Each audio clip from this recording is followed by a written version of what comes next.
इस वीडियो में हम पढ़ेंगे रीजनिंग का एक कॉन्सेप्ट जो है वर्ड एनालॉजी। अब वर्ड एनालॉजी का मतलब होता है word correspondence and it means that a word corresponding to another word, या फिर एक वर्ड की रिलेशन में दूसरा वर्ड साथ के साथ अप्लाई करना और फिर उन दोनों के बीच का रिलेशन हमें डिफाइन करना। This is what we are going to understand in today's topic which is word analogy. और इस टॉपिक में आज का हमारा सब टॉपिक है, आज का हमारा कॉन्सेप्ट होगा that is workers and the tools that they use. अब वर्ड एनालॉजी के बहुत सारे टॉपिक्स हो सकते हैं। वर्ड एनालॉजी किसी भी जनरल टॉपिक में से आ सकती है। ऐसे बहुत से टॉपिक्स हैं, मैंने पहले से ही वीडियोस उसमें बनाई हुई हैं, so I suggest you to go and visit those videos as well. आज जो हम पढ़ेंगे वर्ड एनालॉजी में that is worker and the tools. लेकिन उससे पहले let us understand the term analogy. अब एनालॉजी मैंने बताया कि है कोरिस्पोंडेंस या कोरिस्पोंडिंग। अब चाहे नंबर एनालॉजी हो, चाहे वर्ड एनालॉजी हो या फिर लेटर एनालॉजी हो, जब भी हमारे पास टर्म आएगी एनालॉजी, उसका मतलब होता है चार एंटिटीज। एनालॉजी के कोरिस्पोंडिंग वर्ड है, हम लॉजिक यूज करेंगे फोर एंटिटीज का। हर एंटिटी एक स्पेसिफाइड होएगी। Entity 1 will correspond to entity 2.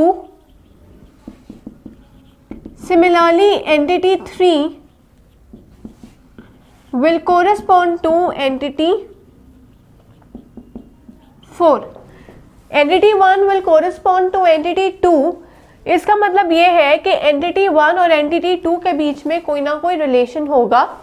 हमें उस रिलेशन को फाइंड आउट करना है, या हमें उस पैटर्न को या किसी रूल को हमें फाइंड आउट करना है कि वो इन दोनों के बीच में क्या लॉजिक है। बेसिकली इन एंटिटी 1 और एंटिटी 2 के बीच में कुछ लॉजिक होगा जो हमें डिफाइन करना है कि वो क्या लॉजिक होएगा। सेम लॉजिक हमने एंटिटी 3 के ऊपर अप्लाई करना है, और ये जो एंटिटी 4 है that will be the question which needs to be answered. ये एक ब्लैंक होएगी या यहाँ पर एक क्वेश्चन मार्क होएगा। तो एंटिटी 3 के कोरिस्पोंडिंग हम क्या अप्लाई कर सकते हैं कि वो एंटिटी 4 बन जाए, that we have to determine. लेकिन इस पार्ट को डिटर्मिन करने से पहले it is important to find out the logic behind entity 1 and entity 2। Now today's topic is worker and the tools that they use. अब इससे रिलेटेड ही हमें question अभी यहाँ पर सॉल्व करेंगे कि सपोज एंटिटी 1 हमारी है फार्मर और उसके कोरिस्पोंडिंग एंटिटी 2 इज प्लो।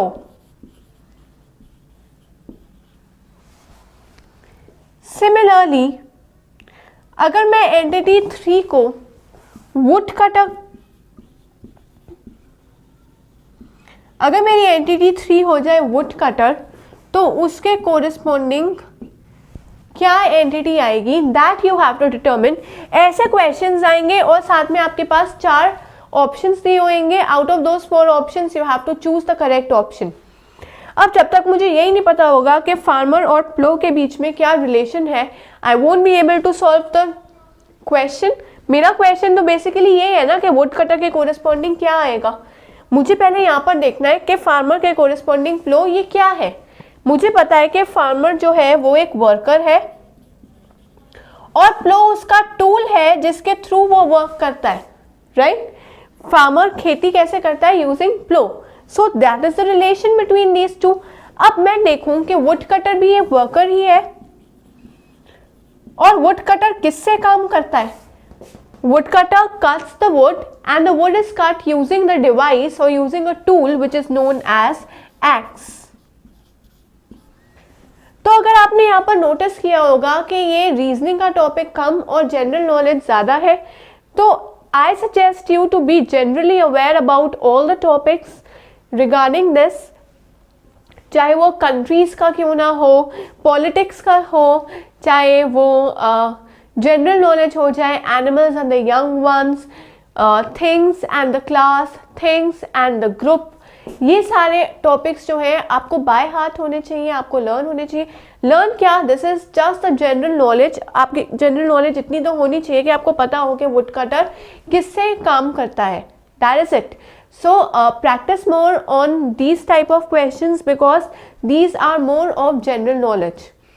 ऐसे ही मैंने बाकी वीडियोस बनाई हुई हैं regarding countries and their currencies, countries and the capitals, state and the capitals. So kindly watch those videos as well in order to get an overview about each topic. तो अभी हम अब हम बनाएंगे टेबल जहाँ पर वर्कर्स और corresponding उनके टूल्स हम डिफाइन करेंगे. I will just be providing you with some. Now it is your responsibility to learn those so that you can easily find out the answers to these questions. So now let's draw the table. So now let us draw the table. अब इस table में हमारे दो columns बनेंगे. First column will be worker और worker के corresponding होंगे उनके टूल्स जो वो यूज करते हैं. Now let us consider first worker to be a tailor. अब हर किसी को पता होना चाहिए कि टेलर क्या करता है. टेलर कपड़े सिलता है और सिलाई होती है using needle. So the tool that tailor uses is a needle. Second, when I talk about carpenter, carpenter use करता है saw. Then next, doctor, doctor uses stethoscope. Then next is chef. Chef is also a worker, so chef uses knife. Next, if we talk about sweepers, sweepers use करते हैं broom. तो ये एक छोटा सा table है जहाँ पर हमने डिफाइन किए हैं कि हर वर्कर जो है वो कौन से टूल्स यूज करते हैं. नाउ अकॉर्डिंग टू दिस, अगर हम एक और क्वेश्चन को डिराइव करें और वो क्वेश्चन है that if doctor uses stethoscope,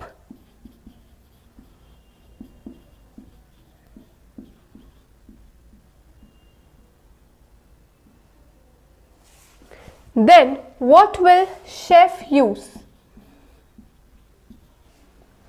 अगर डॉक्टर स्टेथोस्कोप को यूज करता है तो शेफ क्या यूज करेगा? अभी हमने देखा कि शेफ का रिलेशन है नाइफ के साथ, क्योंकि यहाँ पर डॉक्टर एक वर्कर है और स्टेथोस्कोप उसका टूल. सिमिलरली शेफ यहाँ पर एक वर्कर है और उसका टूल आएगा knife. So this can be one of the question. So now the second question over here can be that if author is related to pen, then what is warrior related to? If author is related to pen, then what is warrior related to? अब इसमें क्या है, मुझे इन दोनों के बीच में एक relation फिर से ढूंढना पड़ेगा. मेरे को पता है ऑथर एक वर्कर हो गया और पेन जो है वो उसका टूल है जिसको वो यूज करता है. ऐसे ही warrior is also a worker और वॉरियर क्या यूज करता है? वॉरियर यूज करेगा स्वॉर्ड का, मतलब तलवार का. So sword over here will be my answer कि वॉरियर जो है वो स्वॉर्ड का यूज करेगा क्योंकि स्वॉर्ड उसका एक टूल होता है. तो आज की इस वीडियो में हमने पढ़ी है वर्ड एनालॉजी और यहाँ पर हमने डिस्कस किया है topic worker and the tools that they use, कि इस टॉपिक के बेसिस पे क्वेश्चंस कैसे आ सकते हैं, that we have discussed. Now in order to practise about these questions you can register to our portal, that is www.abhyasonline.in. Now once you register to this portal, you will find sample papers regarding this topic. उन sample papers को attempt कीजिए in order to score good marks. क्योंकि जितनी ज़्यादा आप practice करोगे उतनी ही ज़्यादा आपकी रीजनिंग स्किल्स इंक्रीज होंगी और उतना ही फ़ायदा आपको कॉम्पिटिटिव एग्जाम्स में होगा. So my suggestion to you is to keep learning and keep practicing and do register to our online portal.